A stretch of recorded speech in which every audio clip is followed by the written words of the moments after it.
clase yo les mencionaba que el dolor abdominal era un síntoma de tipo transversal. ¿Qué significa esto? De que se encuentra en niños, adolescentes, jóvenes, adultos y adultos mayores, en lo masculino y femenino. Todos en algún momento van a tener un episodio de dolor abdominal. Siempre, por favor. Y eso es el simple motivo de consulta. Si ustedes se ponen a revisar un poco la estadística de consulta externa, por ejemplo, más del 50% de casos es dolor abdominal, tanto agudo como subagudo y crónico. Y después le podemos saber que es motivo de consulta muy frecuente y muy importante. Y significa que el dolor está alterando la parte homeostática del cuerpo, dándonos no solamente el síntoma como tal, sino síntomas asociados. Entonces, cuando ves la parte de semiología en general, ustedes han visto que el dolor puede acompañarse de una serie de síntomas conexos, ¿no? Fiebre, náuseas, vómitos, diarrea, estreñimiento, ¿no? Síntomas que eventualmente van asociados al dolor. Y esto es, digamos, frecuente tanto en niños como en adultos. Siguiente. Entonces es lo mismo, ¿no? Para analizar el dolor abdominal tenemos que analizar el inicio, la progresión, la intensidad, la degradación, el carácter y las condiciones que lo agarran como niño, ¿no es cierto? Si el inicio fue agudo, subagudo crónico, ¿no? Eso dependerá del tiempo que el paciente nos refiera. Si es intermitente, ¿no? episódico, o si es progresivo de su presentación, ¿no? Por ejemplo, un cólico biliar, porque el paciente tiene cálculos, cada vez que come comida grasa, viene el dolor. Eso será el tipo episódico. Un paciente que tiene una neoplasia de estómago o de colon, el dolor es progresivo, de menos a más. La intensidad, ustedes probablemente les han explicado a sus profesores, hay una escala de zona larga, ¿no? Uno puede comparar del 0 al 10 en una tablita, la intensidad, y tiene una idea si el dolor es de intensidad media, grande o pequeña, depende de lo que el paciente nos diga, ¿no? Ahí nos ayuda mucho en la escala de zona larga. El dolor también hay que ver si se irradia. Un dolor transfixiante que empieza en lo que el paciente llama la boca del estómago, entre comillas, hacia atrás, es un dolor transfixiante que nos habla que el origen del dolor es retroperitoneal, ¿no? Y el retroperitoneal es el páncreas, entre otros órganos. La vía biliar en su tercio superior también es retroperitoneal, los riñones son retroperitoneales, la glándula suprarrenal es retroperitoneal. Entonces, el dolor transfixiante que se progresa hacia la parte posterior, patología pancreática generalmente. El dolor subcostal derecho que se va al hombro y al escapular, ya saben ustedes, no del tipo vesicular. El carácter se refiere, así es, tipo cólico, tipo punzada, tipo ardor, a veces dicen el paciente, o lo que los libros de semiología antigua dicen tipo sordo, o sea, es mal definido, ¿no? El paciente no sabe definir si es cólico, si es una mezcla de ambos, si es ardor, etc. Se llama dolor tipo sordo. Y las condiciones que lo agravan o lo alivian, ¿no? Si lo agravan, por ejemplo, si el paciente sabe que tiene litiasis vesicular y come alimentos, digamos, de mucha grasa, pues una reacción alimentaria va a agravar el dolor. ¿Y qué cosa lo alivia? Digamos, un antispasmódico, un medicamento en sí, o la dieta, una dieta. Siguiente. Esto lo sabemos nosotros, nuevamente para recordar en la primera clase, la topografía del dolor abdominal, donde de acuerdo a las áreas que uno conoce, puede tener más o menos una idea de cuáles son los órganos reproductivos. Yo siempre hago mención de dos síndromes que ustedes no están en su libro de semiología, que es el síndrome del ángulo cóstomo, el ángulo hepático del colon, que sería el número 1, y el ángulo, si no es doloroso, el ángulo estético del colon, el izquierdo, que sería el número 3. O sea, hay patologías del lado derecho, sobre todo la distensión del ángulo hepático del colon, que puede producir dolor y confundir con una litiasis vesicular. Un paciente que tiene disbiosis, es decir, tiene alteración de su flora intestinal, puede producir meteorismo, puede producir fermentación. Eso distiende el ángulo hepático del colon que genera dolor.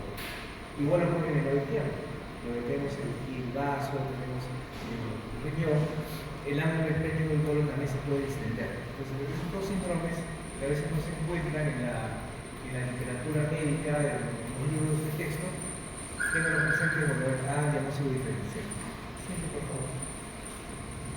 Nuevamente acá tenemos la tomografía abdominal, que ustedes lo recuerdan, hipocondo derecho, hipocondo izquierdo, epigastrio, mesogástrico, hipogástrico, flanco derecho, flanco izquierdo, fosa ilíaca derecha e izquierda. Esto lo conocen ustedes en anatomía, que anatomía es estudio. Y tenemos los órganos que habitualmente están involucrados en cada cuadrado. Siente, por favor. Nuevamente dividimos el detalle, hipocondo derecho, por ejemplo, el lóbulo hepático derecho, la vesícula biliar, ¿no? El ángulo hepático del colon, el riñón derecho, los huesos superiores y el cápsula superior. Una vectora igualita, no digo que está dividido, sino hay un vaso. Y así cada cuadrante va a tener los órganos que habitualmente comprometen y nos hacen hacer diagnóstico diferencial. Siguiente, por favor. Otros, para facilitar las cosas, reducen el conocimiento a 4 cuadrantes: superior derecho, superior izquierdo y superior derecho, superior izquierdo. Ambas metodologías están correctas, pero la que yo siempre aconsejo a los estudiantes es la primera, ¿no? La que está más detallada, los cuadrantes que están comprometidos en el colon. Bien. La vía del dolor abdominal, ustedes ya lo conocen como una anatomía, parten del receptor, el causante del dolor, pues una distensión de una víscera hueca, como es el caso del colon, va a producir un estímulo. Este estímulo va a viajar por los núcleos de Pulvach y va a ir por el menisco lateral, tiene un tálamo lateral, va a ir al tálamo, donde se integra la parte sensorial, y eso va a ir a la corteza sensitiva, donde va a ser consciente para generar una respuesta. Que habitualmente la parte víscera es una respuesta autonómica, no es una respuesta motora. Siguiente, por favor. Los receptores habitualmente están ubicados, ¿no?, tanto en las cápsulas, en el caso del hígado, tiene una cápsula de Gleason, una cápsula que se distiende, donde el hígado aumenta de tamaño. También hay receptores de dolor en peritoneal parietal. Por eso que el paciente tiene una peritonitis, una apendicitis, y la zona se pone dura, no va orientado, está la repetición de esto de práctica. Y eso porque hay una contracción refleja del músculo para evitar que la infección se pueda diseminar. La llamada doble orientada, una apendicitis. Entonces, vamos a tener receptores tanto sensibles, sensoriales, como también musculares para la parte refleja. Siguiente, por favor.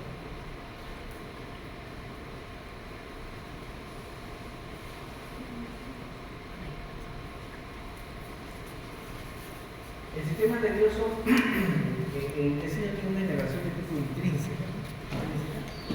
Hay neuronas sensoriales que se encuentran en la musculatura de la pared, y encuentran en la mucosa, y hay neuronas motoras, que es la parte efectora, una vez que se generó la respuesta. Pero al medio, entre las zonas sensoriales y motoras, tenemos las interneuronas, que dan circuitos integrados, ¿no?, como si fuera un gran algoritmo, ¿no? Y eso genera que la respuesta pueda ser amplificada si es que el estímulo sensorial es muy intenso, muy intenso. Entonces, hay que ver el sistema nervioso visceral como si fuera un gran fluxograma, donde hay una interrelación entre neuronas de tipo sensorial, que son las que van a medir el mecanismo causante del proceso inflamatorio, y la respuesta refleja, que puede ser de dos tipos: actuar sobre la musculatura lisa, ¿no?, que es un músculo visceral, o actuar sobre la musculatura, digamos, estriada, que da la respuesta motora refleja. Siguiente. Y acá tenemos el gráfico, ¿no? Vean ustedes en este gráfico que no solamente están involucradas en la parte colinérgica, sino también la parte adrenérgica.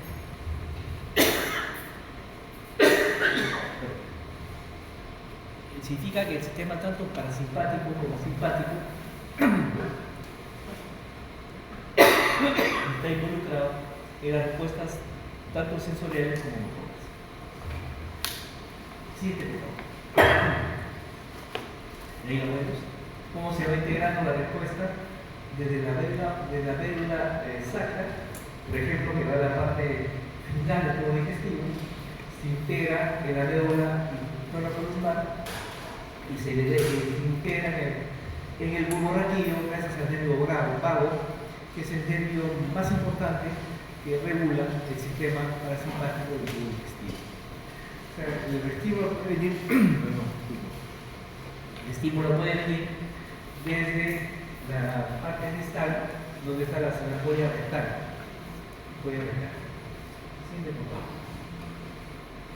Entonces, resumiendo un poco la información hasta ahora, el tubo digestivo tiene dos tipos de dolores, ¿no? El dolor visceral, se llama así porque va a ir a vísceras, el peritoneo visceral. Recuerden, el peritoneo que es parietal y es visceral, está entre los vísceras. Y es el primer peritoneo, o la primera membrana o primera serosa que se va a afectar cuando hay un proceso inflamatorio en el tubo digestivo. Luego puede también haber un dolor somático, ¿no?, de pared abdominal gracias al peritoneo parietal, ¿no? La abdomen mental, la que hablamos hace un momentito, como vemos en los pacientes con apendicitis y peritonitis.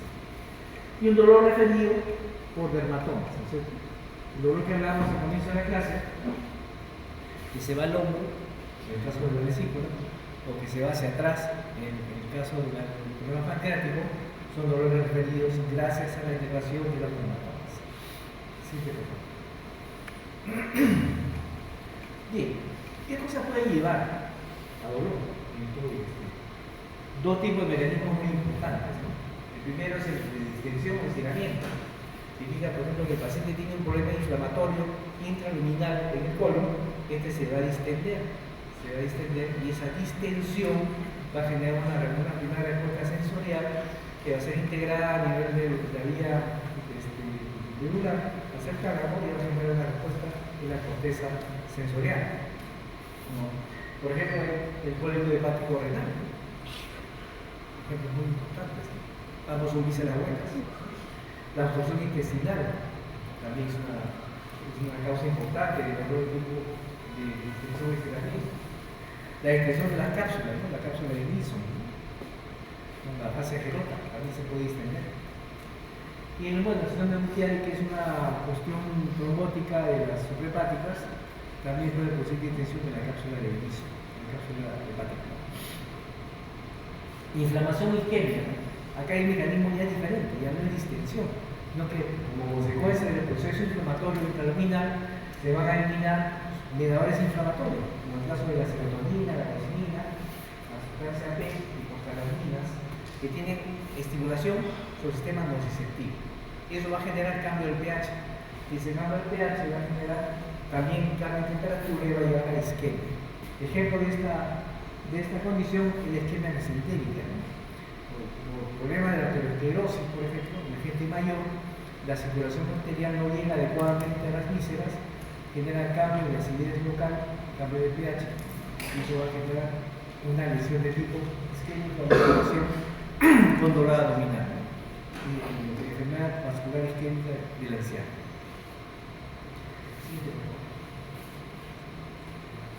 ¿Qué factores pueden modificar el umbral del dolor? Y es importante que cuando uno recoge la historia clínica, así como uno le pregunta al paciente cuál es su dominancia, entonces es diestro, o es siniestro, o es ambidiestro, ¿no? La persona que maneja las dos manos normalmente, ¿no? Hay que preguntarle al paciente cuál es su umbral de dolor, y eso es individual. Hay personas que tienen un gran umbral de dolor, o sea, su tolerancia al dolor es muy grande, como hay personas que tienen un umbral de dolor muy chiquitito, ¿no? Lo cual hace que un estímulo pequeño genere una gran respuesta. Eso es importante conocer en la historia para saber si hay factores que van a alterar, a menguar o a aumentar el dolor. Por ejemplo, disminuye el umbral de dolor, o sea, el paciente tiene más sensibilidad al dolor, la ansiedad. Todos los procesos, digamos, emocionales bajan el umbral de dolor, hacen que el paciente tenga mayor sensibilidad, mayor percepción. Ansiedad, depresión, cuando el dolor es recurrente, ¿no? El paciente está cansado de tener el mismo episodio de dolor todo el tiempo, ¿no? todo el tiempo. La inflamación, como hemos mencionado, la isquemia, la enfermedad muscular mesentérica. Y aquellos que aumentan el dolor, cuando el paciente tiene mayor tolerancia al dolor, fíjense ustedes la demencia. El síndrome demencial, como en su alteración cognitiva, hay una alteración cognitiva importante, ya también se altera la percepción del dolor. Pero los ancianitos pueden tener una fractura ósea y no manifestar mayor dolor, como haríamos porque nosotros, ¿no? Porque su percepción del dolor es alterada por el cuadro demencial. La somnolencia, la capacidad de concentración. Hay gente que tiene capacidad de concentración muy buena, ¿no? Y eso genera una tolerancia al dolor mayor, los deportistas de competencia, por ejemplo, ¿no? Los físicos culturistas, ¿no? Que tienen una exposición, digamos, muscular bastante importante, generan una mejor concentración del dolor. Yo les voy a intentar en la primera clase que cuando uno hace actividad física de partida regular y hay crecimiento muscular, se libera algunas proteínas, ¿no es cierto? ¿Te acuerdas de las proteínas, Florian? ¿Cómo se llama? No me acuerdo. Dame que te digo.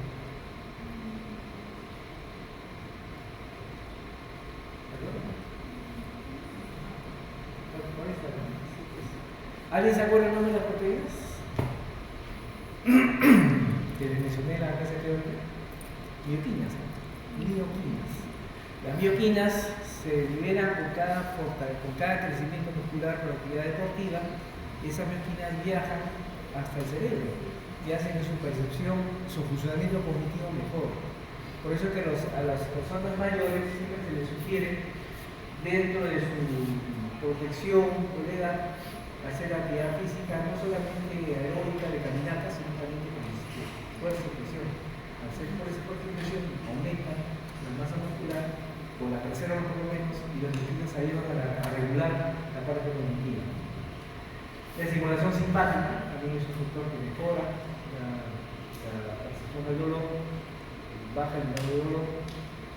El hipnotismo, bueno, eso es controversial, ¿no? Históricamente se dice que las personas que son hipnotizadas tienen mejor con tolerancia al dolor, lo cual no ha sido pues, demostrado científicamente, no está en la literatura.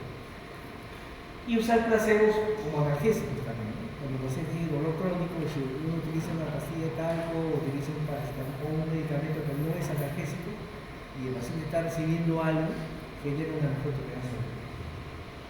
Siguiente. El dolor visceral como tal se relaciona con la distensión o contracción de la musculatura de la víscera, colon, vía biliar, uréter, etc. Son ejemplos de dolor visceral.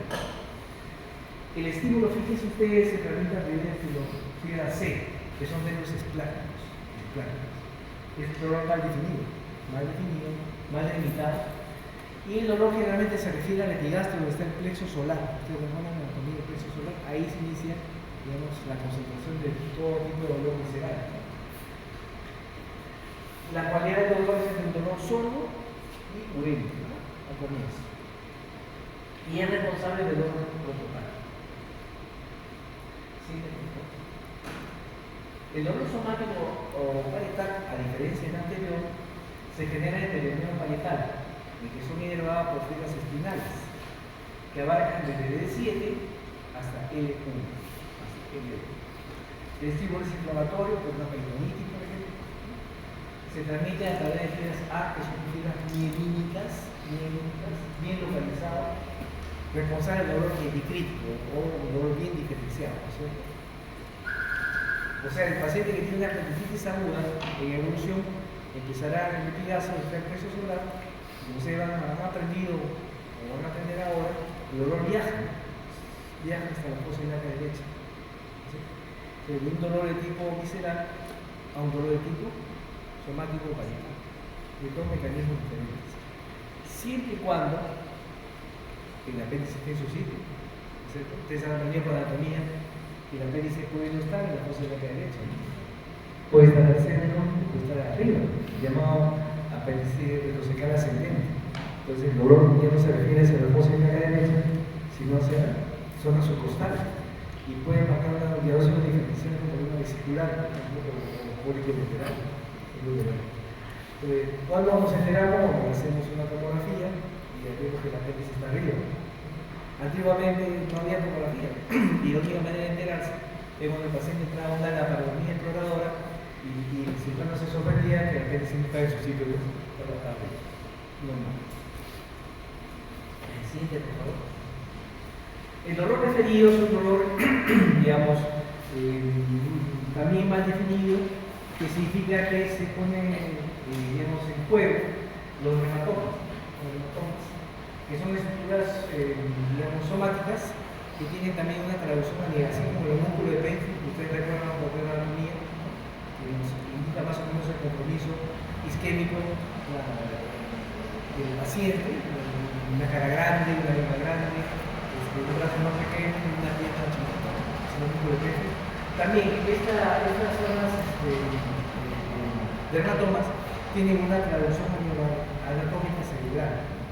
Y digamos, el mecanismo productor de estos dermatomas, en cuanto al dolor, es el sistema límbico, ¿no? ¿Alguien se acuerda quién compone el sistema límbico? ¿Alguien recuerda lo que es el circuito de Tonés? ¿Alguien recuerda lo que significa la función de la amígdala cerebral?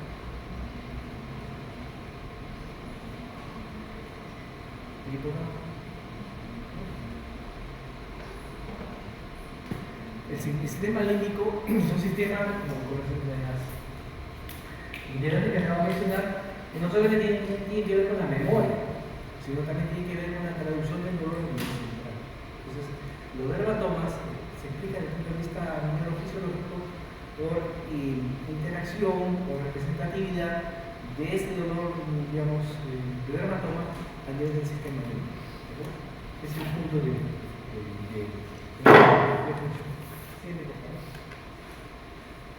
bien, siempre hay que hacer tablas diferenciales. Esta me pareció interesante, por eso se las traigo. El dolor somático, ya sabemos que hay fibras melínicas y fibras anielínicas, ¿no?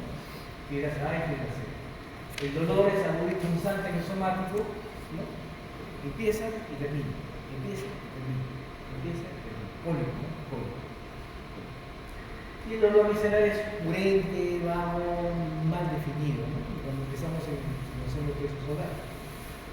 En el somático, los límites son precisos, son bien localizados, pose la derecha, punto recto lateral positivos prominentes urinaria, el punto de Bluefield en la parte vesicular, bien localizado. Mientras que el visceral es impreciso, mal localizado, parece que es acá, no es para allá, de por atrás, entonces no es bien definido en su localización. En el somático, el mecanismo es traumático, temperaturas extremas, inflamación, apendicitis aguda en fosa de la cabeza. Visceral, distensión, isquemia e inflamación. Este cuadro que ustedes ven es bastante antiguo, nos sirve para poder diferenciar la causa del abdomen agudo. Como siempre yo menciono, el abdomen es una caja de Pandora. La caja de Pandora, como ustedes recuerdan con mitología, es una caja que uno abre y salen todos los males que los dioses le dieron al hombre para decir que no podían ser dioses, ¿no? Pero la caja de Pandora en medicina es eso, el abdomen es una caja de Pandora, tú no sabes con qué te vas a encontrar. Entonces, una manera de diferenciarlo es esta, y yo les sugeriría que siempre la recuerden porque va a ayudar mucho a su práctica. Siguiente, por favor. En resumen, entonces, viene la extensión a nivel de la víscera, pasa por el ganglio clánico, sube por el medio espinal, tanto acompañado por la parte simpática como la parasimpática. Recuerdo que seguido generaremos síntomas simpáticos o parasimpáticos. Hay pacientes que pueden tener hipertensión con el dolor, estimulación del sistema simpático, como hay pacientes que pueden tener hipotensión con el dolor, estimulación parasimpática, que ambas fibras van asociadas. Van a la médula espinal, suben por el vaso espinal lateral, se integran en el tálamo, que es la zona de integración sensorial por excelencia, y se proyectan en la corteza somatosensorial y al lóbulo frontal para generar una respuesta que puede ser solamente somática, que también puede ser de tipo visceral o ambas. Siguiente, por favor. Bien. Hasta acá, ¿alguna pregunta, alguna duda? Algo que no se entienda. Un recuerdo muy apretado de neuroanatomía, neurofisiología, ¿no? Random, Guyton, ¿no? ¿Qué libro de neuroanatomía son ustedes? ¿Es o Strong, o Bustamante. ¿No se acuerdan?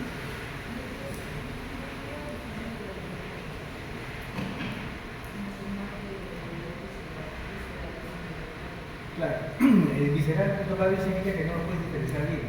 Estoy de acuerdo con la fisiología, el epicrítico era bien diferenciado.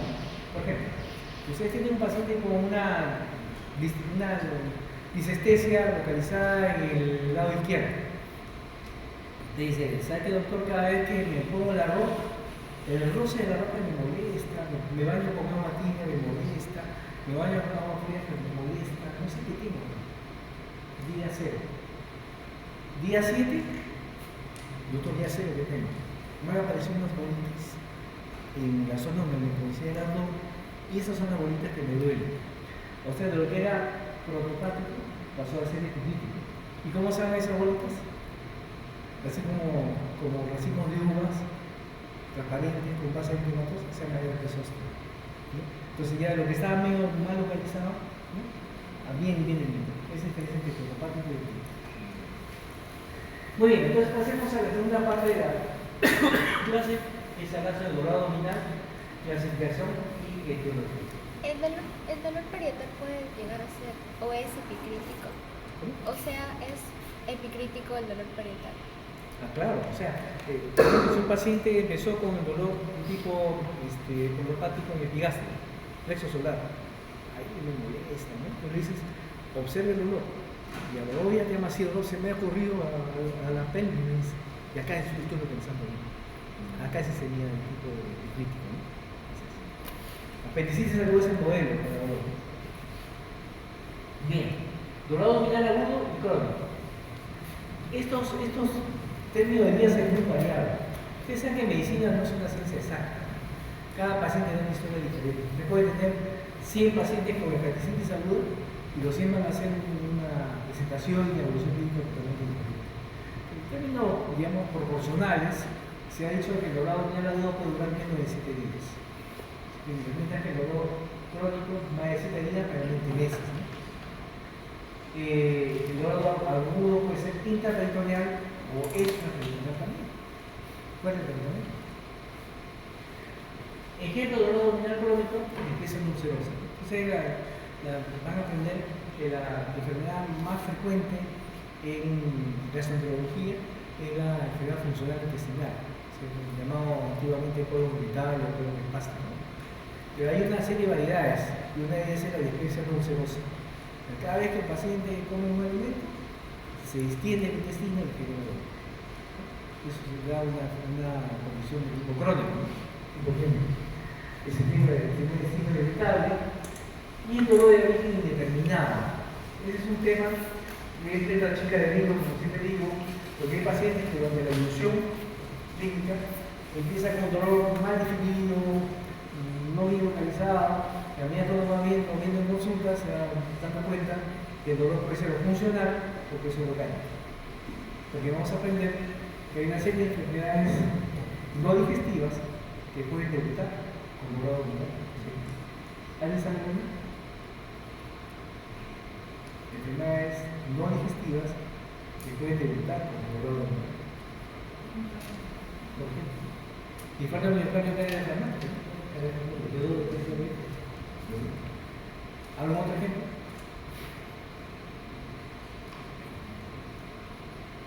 La diabetes, ¿no? La diabetes de inicio juvenil, diabetes tipo 1, puede debutar con dolor abdominal. Jóvenes. Los pacientes con porfiria, ¿no? Pueden presentar un dolor abdominal como parte de su presentación. Las neumonías basales también, causa importante del dolor abdominal. Siguiente, por favor. Entonces, para darle credibilidad, estamos diciendo que el dolor dura desde 6 horas hasta 7 días. Ese es el rango. mientras el dolor abdominal crónico va a más de 7 días. Si es de origen intraperitoneal, el dolor abdominal agudo puede ser inflamatorio o mecánico. Ya mecánico sabemos, cólico vesicular por litiasis, cólico ureteral por cálculos. Acuérdense que los parásitos también pueden producir un efecto parecido a un cardiólogo. O sea, parásitos que pueden vivir dentro de la vía biliar, en el caso de tontiloides, por ejemplo, las sucinarias, el estómago renal, el cátara americana, ¿no? También trematodes, ¿no? Para las personas que provienen de la Sierra Central, donde se come mucha trucha con berros, pueden tener trematodes en la vía biliar, ¿no? La nación de láctea, ¿no? Del coledo. Y dentro de los mecanismos intraperitoneales de las isquémicas, enfermedad vascular mesentérica, isquemia mesentérica, angina mesentérica, hemoperitoneo, pacientes que tienen problemas de trastorno de la coagulación, por ejemplo, la cirrosis hepática con factores de corazón alterado, puede producir hemoperitoneo y general. Y la parte traumática, obviamente, traumatismo cerrado del abdomen, un accidente de tránsito, se llama traumatismo cerrado del abdomen, es un término que va a escuchar siempre en la parte traumatológica de cirugía, puede producir compromiso visceral y abdomen. En la extraperitoneal tenemos las torácicas, neumonía, embolia pulmonar, ¿no? Infarto miocardio, como mencionaba hace un momentito, ¿no? Metabólicas, diabetes mellitus, hipercalcemia, las urinarias, colicorrenales, infecciones urinarias, y las neurogénicas, ¿no? Herpes zóster, tabes dorsal, ustedes recuerdan la tabes dorsal de neuroanatomía, cosas de dolor abdominal.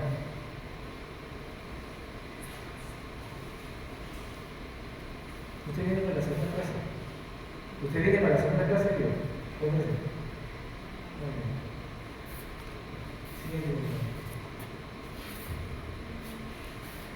Bien, peritonitis significa inflamación del peritoneo, que puede ser de origen bacteriano, ¿no? Que es la más frecuente, pero también puede ser de origen viral, inclusive de origen parasitario. Eso significa que por algún mecanismo de presentación, las bacterias generan salida de una víscera hueca e inflaman el peritoneo parital y después el peritoneo visceral primero y luego el tipo parital. Si un apéndice no se ha atendido a tiempo, se rompe y todo el contenido de líquido de las deposiciones inflama y produce una peritonitis. Si una paciente tiene una salpingofolitis, o sea, una inflamación de la trompa y el ovario de un lado, también puede producir el mismo mecanismo, que es una apendicitis. Se complica, se rompe, genera una peritonitis. Siguiente, por favor. En la colitis aguda también es una causa importante de dolor abdominal agudo, ¿no? Generalmente causado por cálculos, ¿no? Que justo el cálculo se enclava en el bacinete, obstruye el cístico, genera una inflamación de la vesícula biliar que luego puede inflamarse secundariamente, producciona lo que se conoce como pío policisto, y eso genera dolor abdominal.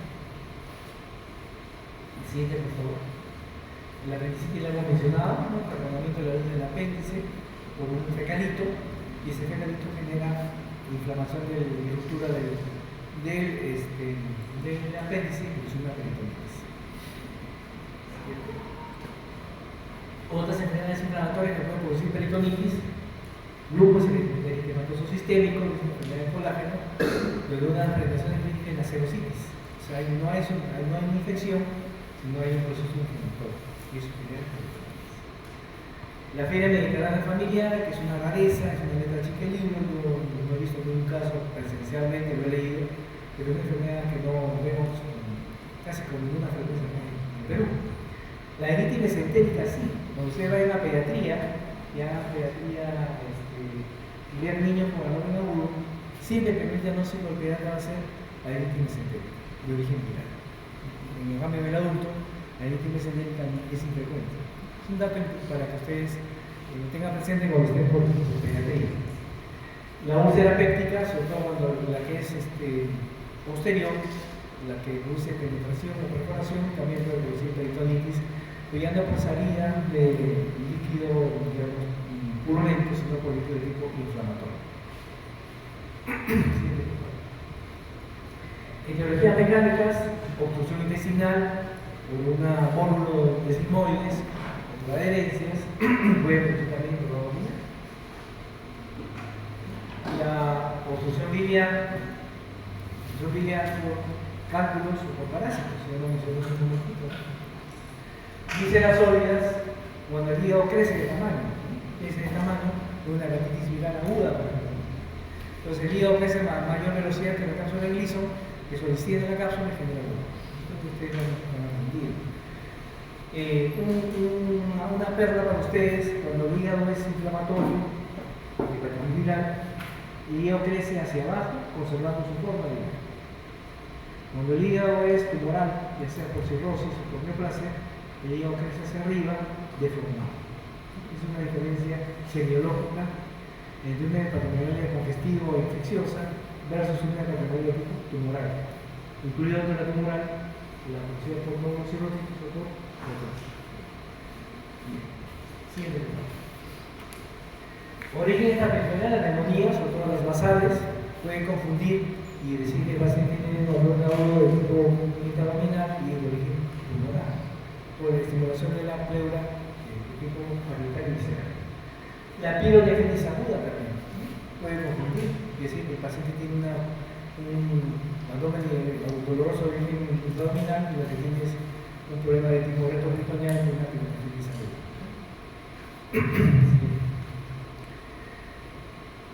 También la cantidad de enfermedades que uno tiene que tener presente cuando uno calza muy bien la historia clínica como estamos mencionando.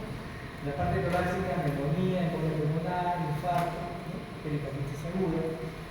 La parte metabólica: acidosis diabética, como vemos en el paciente con diabetes tipo 1 de 1, la porfiria intermitente, la uremia, también es importante el dolor, neurogénicas, herpes zóster, la tabla dorsal, la ritopatía también puede producir algo. Y así hay una cantidad importante de enfermedades que tenemos que tener presente cuando la historia clínica del paciente no nos da un diagnóstico muy definido en cuanto a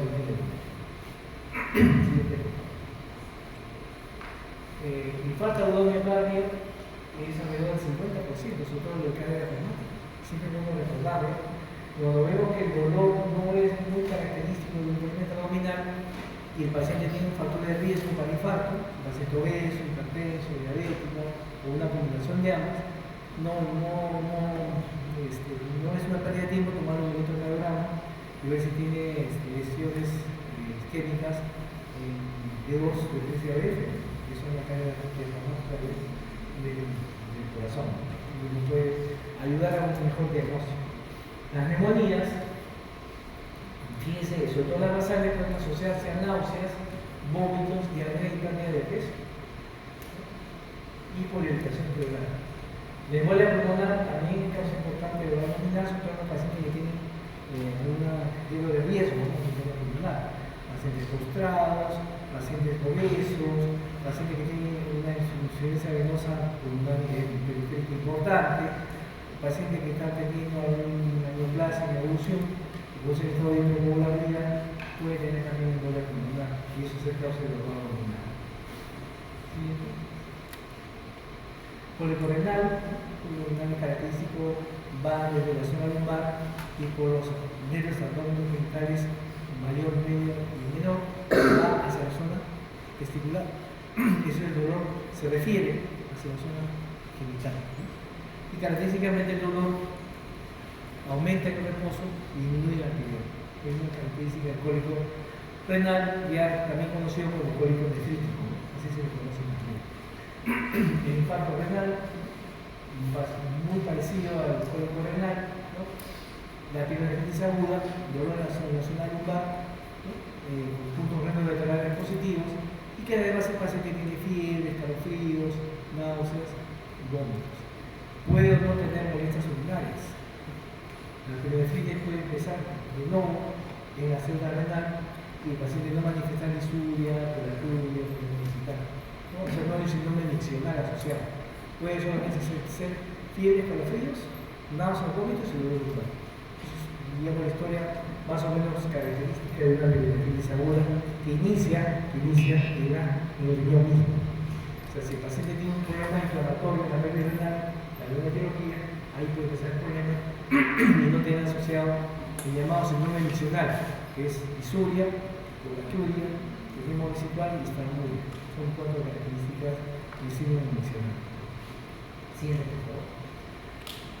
Cetosis diabética, causa metabólica importante del dolor abdominal, sobre todo en jóvenes. La porfira muy intermitente, ¿no? Que el dolor se produce por la hepatía autonómica de la pared intestinal. Cuando era residente de segundo grado acá en el hospital, yo tuve la posibilidad de hacer un diagnóstico de porfira muy intermitente. Una paciente de 18 años, jovencita, de raza negra, que había venido por un cuadro agudo, el cirujano había dicho, le había puesto la mano así, a sala. Entra a sala, la operan y la apéndice está normal.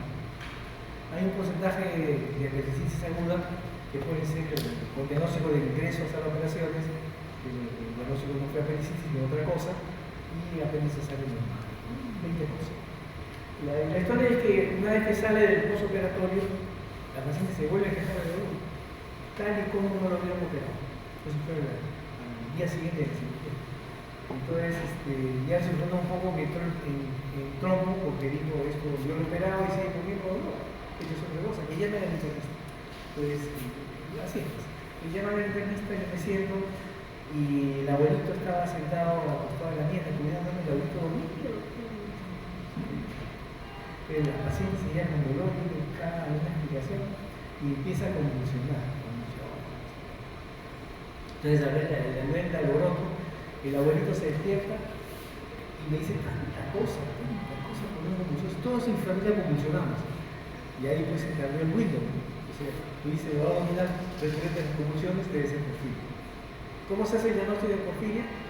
Se le hace mirar a la paciente en una simple y se le pone el linterna de la ventana. Y el color de la ventana era amarillo inicialmente y luego se transformó por la luz del sol en color roséita, rojo, por los poros americanos de la reunión. Ya no se lo porfiria. Es una manera, digamos, ejemplo de ejemplificar, para que ustedes vean que hay enfermedades metabólicas que pueden causar como agudo o dolor abdominal en general. La crisis suprarrenal también es una cosa importante, el dolor abdominal y la uremia, por supuesto. La uremia y uritas serosas, así como hay pericardis urémica, eso van a aprender ustedes en su capítulo de semiología urinaria, también pericardis urémica, ¿no? Se inflaman las serosas. Siguiente, por favor. El herpes zóster, ya por supuesto lo he mencionado, realmente convierte un dermatoma, realmente empieza por una disestesia, un dolor mal definido por parte del paciente, realmente con roce de los tejidos, de la ropa, y luego aparecen las lesiones cabecital final, como si fuera recién lumas, en una dermatoma. La radiopolopatía también produce dolor abdominal, pero la lesión es porque empieza en la columna lumbar y se extiende hacia el dermatomas en la parte anterior, ¿no? Paciente con una hernia discal, un fondo de listesis, patología de lumbares. Sí, te lo acá es el problema. Donde el paciente tiene un dolor abdominal crónico, meses, años de dolor, ahí sí hay complicaciones para llegar al diagnóstico. Porque eventualmente son pocas enfermedades de tipo orgánica que pueden dar dolor abdominal crónico. Entonces al final, después de todas las evaluaciones de enfermedades probables, todo normal, uno concluye inicialmente que el paciente es portador de un síndrome de colon irritable, o intestino irritable, o trastorno digestivo funcional. Que dicho sea de paso, ya no va a ser tan funcional en el futuro, porque ya se está demostrando que estos pacientes tienen alteración de la microbioma intestinal, ¿no? O sea, de lo que antes se conocía como flora intestinal, ahora se conoce como microbioma intestinal. Entonces, eso es un factor patogénico para que estos pacientes puedan tener ese trastorno digestivo funcional. ¿Por qué? Porque en el intestino tenemos nuestro segundo cerebro, tenemos en la cabeza, tenemos el intestino con una gran cantidad de sustancias proinflamatorias que producimos. Una vez que mejoremos la dieta, una vez que mejoremos, digamos, la cantidad de probióticos que el paciente pueda recibir en su dieta, probablemente estas molestias digestivas crónicas van disminuyendo su presentación. ¿Cuáles son los signos de alarma que ustedes deben de conocer desde ahora? Para un dolor abdominal. Estoy acabando de la lista. Fiebre. Fiebre y dolor abdominal con la descripción que acabo de hacer es abdomen agudo infeccioso cuando se muestra el contrario. Infección urinaria, nefritis, anexitis aguda en mujeres, apendicitis aguda, ¿no? Son causas importantes de esta afección. Pérdida de peso e inapetencia. Hemos aprendido en la parte general, donde hay pérdida de peso e inapetencia, es una enfermedad de tipo conjuntivo, ¿no es cierto? Neoplasia oculta, tuberculosis, VIH-Sida, ¿no? Básicamente las tres. Dolor que despierta durante la noche, ojo, dolor nocturno, tener mucho cuidado, porque el dolor nocturno ya no es tan funcional, es orgánico. El dolor nocturno es lo que se conoce popularmente como bandera roja, ¿no? Bandera roja para organicidad del dolor abdominal. La presencia de sangre, ¿no? Porque siempre la sangre ha llamado la atención desde el punto de vista histórico, ¿no? Pero cuando está asociado al dolor abdominal siempre nos ayuda a presentar organicidad, tanto en vómitos como en heces como en orina. Vómitos o diarrea intensos o frecuentes, ¿no? También causa importante de organicidad por el dolor. Obviamente la ictericia, mientras no sea hemolítica, porque una ictericia tipo colestásica también es un signo de alarma. La distensión abdominal en las piernas, que puede ser también por una asitis, ¿no? Asitis de origen hepatobiliar, ¿no? Y la dificultad para diuresis progresiva, ¿no? Primero sólido, luego líquido, luego progresiva, sin ninguna organicidad en el esófago. Todos esos son síntomas y signos de alarma que tenemos que hacer. Siguiente, por favor. La causa más frecuente del dolor abdominal crónico es la displasia ulcerosa, es decir, los tratados digestivos funcionales como mencionaba al comienzo. En adultos jóvenes, displasia inducida por fármacos, ¿no? Analgésicos, antiinflamatorios, ¿no? La enfermedad mental también causa importante dolor abdominal de tipo crónico, como no son los pacientes con depresión. La intolerancia diabética, los pacientes diabéticos de larga data, se fijan con estómago grande, de mala digestión, de digestión lenta, generan también dolor. Y adultos mayores, por supuesto, las neoplasias en la cabeza del cáncer gástrico o el cáncer de colon. A medida que vamos avanzando en edad, la tendencia a hacer neoplasia es mayor que en las personas jóvenes. Aunque esta observación está variando en la actualidad porque estamos viendo muchos pacientes jóvenes con cáncer. Yo tengo pacientes que hemos tenido en mi sala de 27 años con cáncer gástrico fuera de control.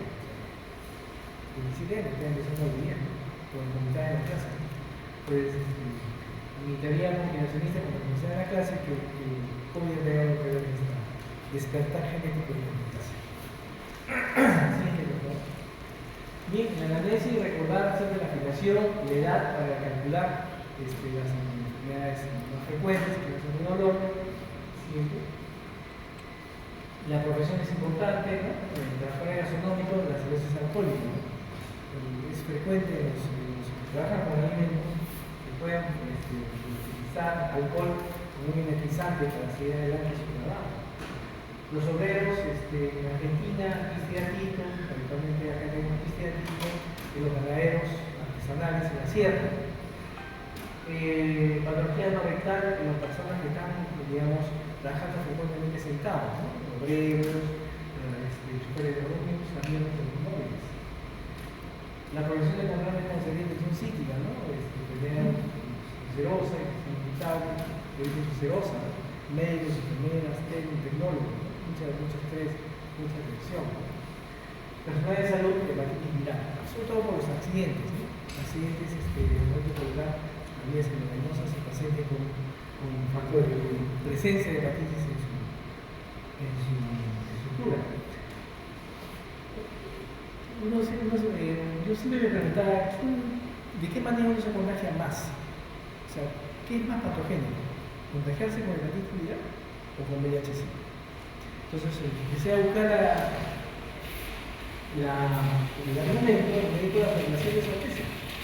Cada gota de sangre en VIH-Sida tiene 1 millón de millones. Una gota de sangre en hepatitis viral B, por ejemplo, tiene 3 trillones de millones. 3 trillones. O sea, no hay ninguna duda que la contagiosidad, la patogenicidad es mayor para hepatitis B y hepatitis C. Por eso que hay el riesgo siempre de hacer cirrosis hepática en los pacientes que tienen hepatitis viral que empiezan a progresar.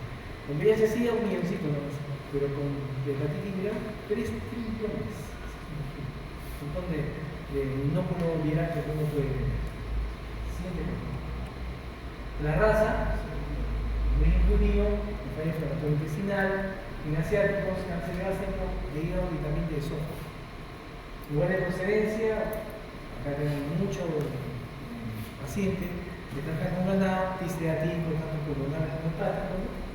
Parasitosis intestinales, sobre todo en la zona de la ceja de selva y en la sierra, sobre todo mucinarios, piloides y problemáticas como inflamaciones. Antecedentes personales, insuficiencia renal crónica, vamos a producir gastritis atrófica, cólicos intestinales y artículos, mientras que en su mundo médico, neoplasia gástrica, cáncer de colon. Siguiente, por favor. Hábitos, ¿no? El alcohol, el tabaco, pues van a recorrer toda la parte digestiva y en todas les van a decir que los factores riesgo más importantes para generar esa enfermedad en el contexto clínico genético es el hábito del alcohol, el hábito del tabaco, es decir, fumadores pesados y alcohólicos pesados. Esos son dos factores que siempre van a encontrar en la historia clínica que tienen un paciente con cáncer de tubo digestivo. La automedicación con fármacos, sobre todo los analgésicos y los antiinflamatorios, ¿no? Y el uso de drogas endovenosa, que en este caso el producto todavía no lo tiene, ¿no? El caso de la heroína, que es frecuente en drogas. Siguiente, por favor. Bien, causas intraabdominales del dolor agudo, lista larga, ¿no? Úlcera péptica con penetración de perforación, cólulo gástrico, apendicitis, la parte intestinal delgada, divertículo de Becker complicado, gente joven, ¿no? Intestino grueso, colitis infecciosa, diverticulitis, colitis isquémica en la gente mayor, y vaso, ruptura de vaso generalmente post-trauma, la parte renal femenino, la torsión de quiste de ovario,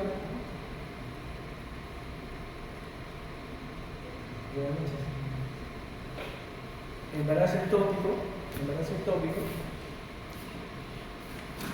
endometritis, la parte urológica también, como hemos mencionado, hay explicación para el dolor abdominal.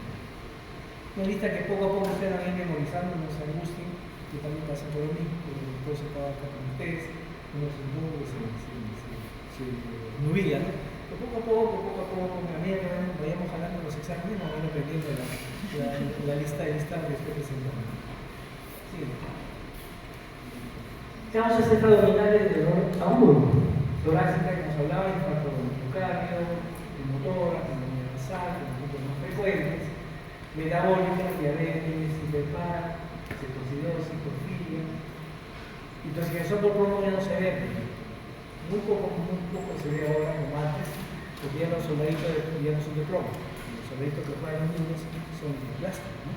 Antes cuando eran de plomo los niños chupaban y llamaban la atención el color del soldadito y se ponían crónicamente al plomo, eso se llama saturnismo, y donde el saturnismo se producía dolor abdominal, y eso ya no se ve, ahora es una rareza. Cuando ve un paciente con situación de plomo documentado, se va con su grupo de plástico, porque no es frecuente. Hematológicas, hemolíticas, leucemia, hematomatosis, desóster en la parte biológica, vertebrales, dolor de causa más frecuente de dolor abdominal en relación a la localización predominante del dolor. El pulmón derecho, el pulmón izquierdo, posibilidad derecha, un poco segmentado, para que usted tenga más o menos en memoria, usted ve a un paciente que tiene dolor en esa zona, qué elementos orgánicos podría explicar un dolor. Gástrico, difusa, umbilical, tiene sus características de dolor bien definidas.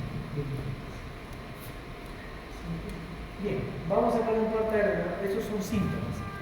Vamos a ver un poco de sinología abdominal.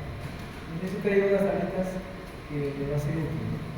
El signo de Jacob es el dolor referido a la región periombilical o plexo solar, que es el inicio de la apendicitis. Se conoce por signo de Jacob.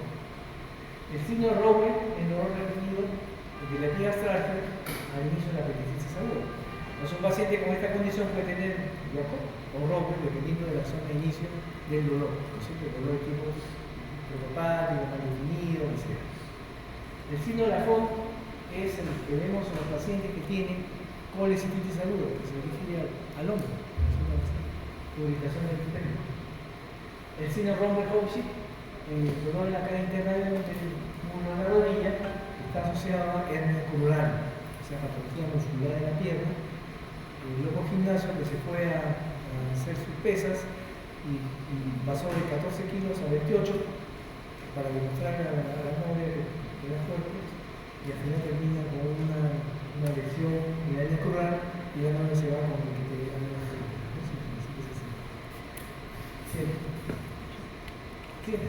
sin la infección, sin el culen, ya ustedes van a aprender pancreatitis hemorrágica, periumbilical.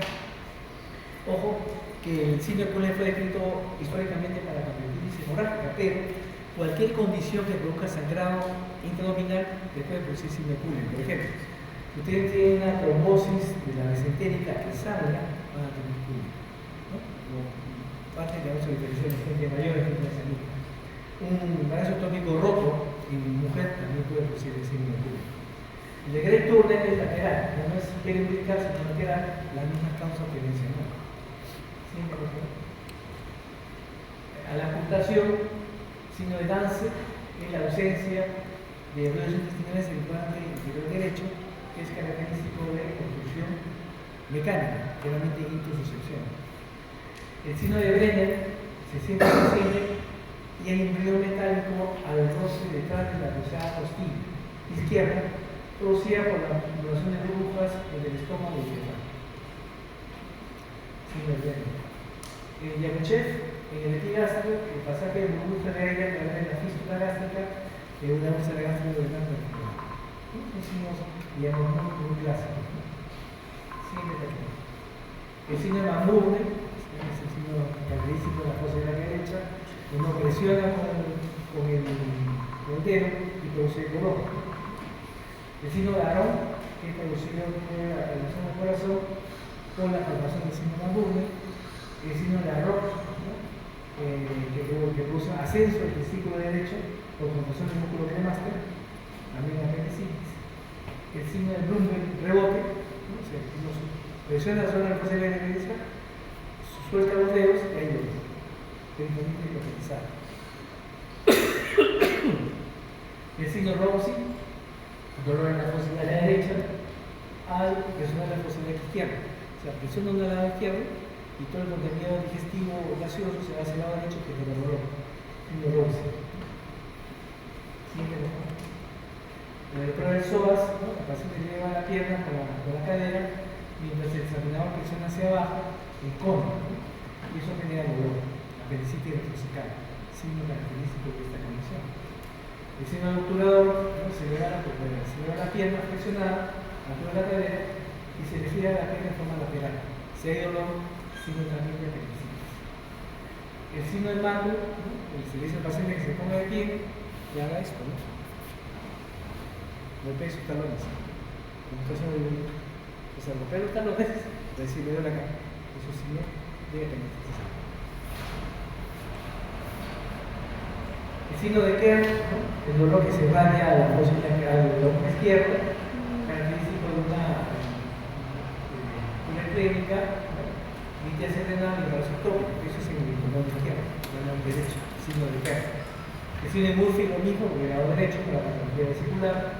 El signo de Balance, martillez fija la percusión en el flanco izquierdo, y martillez en el flanco derecho, que desaparece en el cambio de posición. Irritación peritoneal. Chilagiti, la ausencia de la martillez hepática en el lado derecho del colon, y Jower, la ausencia de martillez hepática con una obstrucción y perforación de víscera hueca. Ustedes se dirán, pero ¿por qué tantos signos? Si le hago una tomografía de la televisación. Antes no había tomografía. Yo estudié en medicina, por la justa tenía una radiología luminal, una ecografía recién empezada, ¿no? Pero tenemos que echar mano a estos signos que han sido descritos por los psicólogos clásicos, que siempre es bueno que ustedes los recuerden, porque si todavía hacen digamos, CERUS, nosotros cuando en tomografía se van a acordar de esta clase, ¿no? O van a tener apuntada para buscar estos signos y buscar el origen del dolor, ¿no? Se hace CERUS en Caracocha, en Ucayali, ¿no? En Torqueteros, porque generalmente no hay mucha ayuda diagnóstica, las tecnologías se les distinto a hacer de siguiente, por favor. Y conclusión entonces, el dolor abdominal es un síntoma totalmente inespecífico. Recuerden ustedes que es una caja de Pandora. Lo que ustedes se imaginaron, pero al final no es, porque no se hizo una evolución clínica y una diagnóstica difícil. Puede reflejar condiciones clínicas intra y extraabdominales. O sea, extraabdominales, hemos hablado de enfermedades metabólicas, neurológicas, respiratorias y cardiovasculares también. E incluso de procesos sistémicos, ¿no? Lupus, ¿no? En la cabeza, ¿no? Hemocromatosis, ¿no? Diabetes, proceso sistémico. El motivo de consulta muy frecuente es de tipo transversal. El examen clínico es fundamental para evitar la patología subyacente, bien juicioso el examen físico. El dolor peritoneal es continuo, intenso y siempre presente. El paciente está en la camilla y no hay forma de calmar el dolor con un analgésico, es un proceso inflamatorio difuso que genera una contractura muscular refleja por el dolor intenso que tiene. El oclusivo es intermitente, el cólico abdominal. El mixto puede combinarse los dos, ¿no? Porque es una apendicitis aguda con perforación. Y el vascular es muy intenso, muy seguro. Eso lo vemos frecuentemente en los pacientes mayor de edad, ¿no? Que tienen arteriosclerosis, que ponen arteriosclerosis enfermedad difusa, sistémica. Y así como tenemos arteriosclerosis coronarias, también tenemos en los vasos mesentéricos. Entonces el paciente hace una regresión alimentaria y la irrigación mesentérica y los vasos mesentéricos está deficitaria porque tiene arteriosclerosis, puede dar por sí un proceso inflamatorio, isquémico, porque no hay forma que la sangre ingrese naturalmente al intestino, que da dolor muy intenso y viceversa. Siguiente pregunta. Bien, eso es lo que quería traerles como una parte de la clase. Después de que ustedes hacer una pregunta, comentario. ¿Algo